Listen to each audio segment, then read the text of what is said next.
Pernah nggak sih kalian ngerasa udah naruh segalanya buat kerjaan, tapi akhirnya malah dikhianatin sama keadaan? Kadang, jujur itu mahal harganya.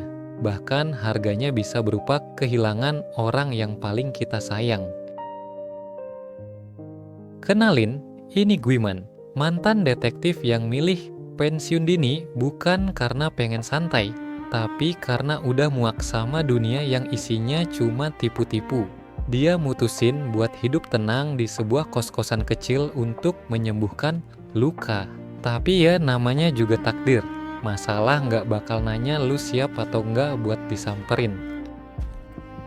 Film ini bukan cuma soal adu jotos atau siapa yang paling kuat. Film ini ngajarin kita satu hal penting. Dendam emang nggak bakal balikin apa yang udah hilang. Tapi membiarkan kejahatan menang itu jauh lebih menyakitkan daripada luka dipukulin. Siapin kopi dan singkong rebus kalian. Karena hari ini kita bakal lihat gimana jadinya kalau anjing pelacak yang udah tidur lama dipaksa bangun buat nyelesain hutang masa lalu. Yuk, kita masuk ke alur ceritanya.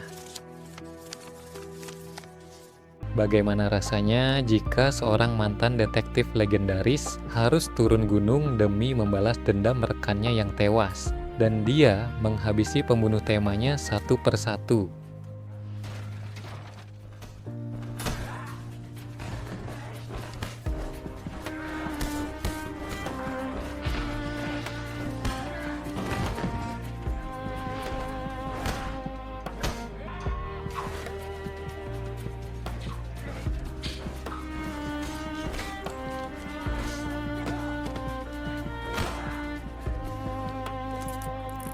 Dan di sini Guiman sedang bertugas bersama rekan setimnya yang baru bergabung bersama dia. Dan ternyata di sini terjadi penyergapan oleh geng narkoba. Rekannya tewas secara tragis. Guiman gagal menangkap pelakunya.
Guiman terlihat depresi saat diinterogasi atas kematian temanya dan memilih pensiun dini, hidup menyendiri di sebuah pulau terpencil sebagai detektif legenda yang 3 tahun kemudian akan bangkit untuk balas dendam.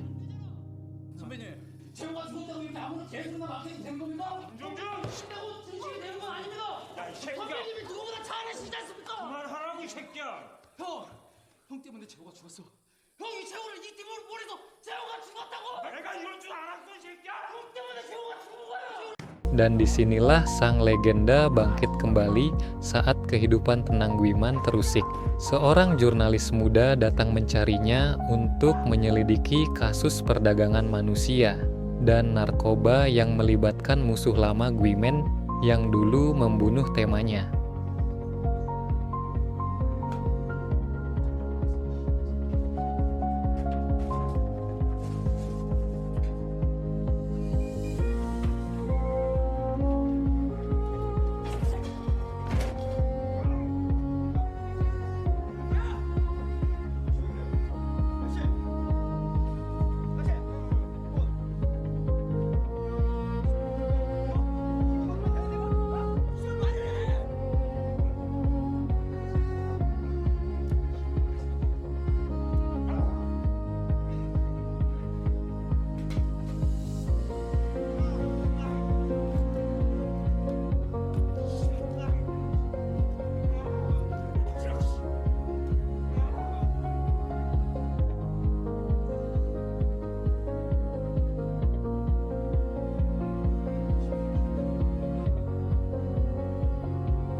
Guiman awalnya menolak terlibat, tapi setelah negosiasi panjang dengan syarat si jurnalis tersebut harus mengikutinya untuk melacak keberadaan musuh-musuhnya.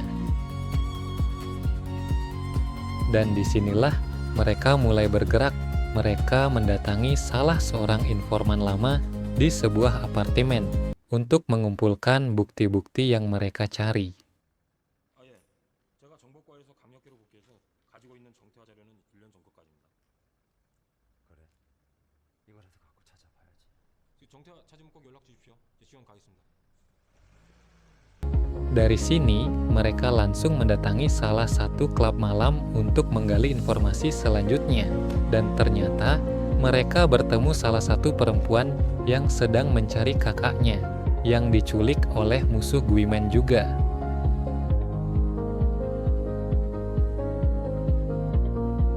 Guiman berhasil melacak salah satu gudang distribusi mereka. Disinilah Guiman menemukan fakta pertama bahwa polisi korup terlibat dalam kematian rekannya dulu.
정태화 어디냐?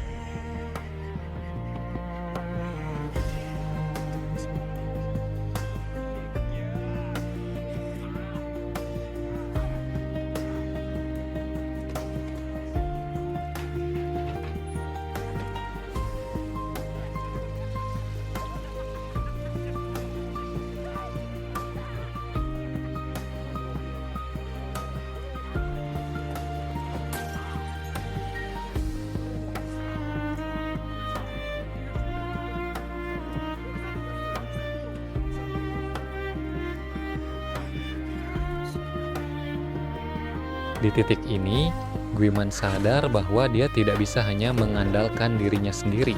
Dalam kondisi kalah, jangan mengeras. Rendah hati adalah awal dari kemenangan berikutnya. Dan saat kita kalah, ego ingin berkata, "Aku bisa sendiri." Tapi kenyataannya, tidak semua perang dimenangkan sendirian.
Disinilah akhir cerita film ini. Setelah melalui banyak rintangan, akhirnya Guiman menemukan markas besar mereka dan menghabisi semua musuhnya sendirian, sampai mengejar musuh yang membunuh temanya ke tengah laut sekalipun.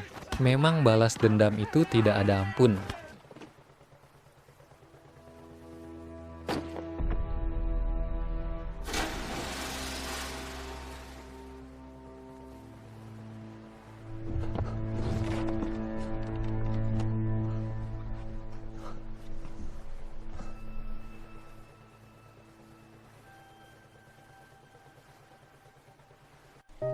Di akhir cerita, si wanita yang minta tolong sama Guiman akhirnya bertemu kakaknya. Berkat perjuangannya yang tidak mudah sampai dia rela mengorbankan dirinya.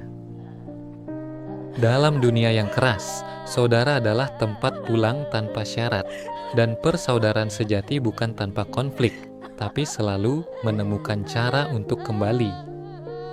Nah, itu tadi akhir perjalanan Guiman buat nuntasin dendam lamanya. Emang bener ya kata orang, sekeras-kerasnya kepalan tangan, yang paling susah dikalahin itu tetap rasa bersalah di dalam hati. Tapi setidaknya sekarang, Guiman bisa tidur lebih nyenyak karena tugasnya udah selesai. Gimana menurut kalian? Apa Guiman terlalu brutal atau malah aksinya emang udah sepantasnya? Coba tulis pendapat kalian di kolom komentar ya. Kita obrolin bareng di sana. Makasih banyak buat kalian yang udah nonton sampai habis. Jangan lupa kasih like kalau kalian suka sama pembahasan hari ini. Oh iya, di video berikutnya saya udah nyiapin satu film aksi yang nggak kalah gila tentang seorang mantan agen rahasia yang harus ngelindungin satu-satunya saksi kunci. Pastiin loncengnya nyala ya, biar kalian nggak ketinggalan pas videonya rilis. Pamit dulu ya, sehat selalu buat kalian semua, dan sampai ketemu di alur cerita film selanjutnya.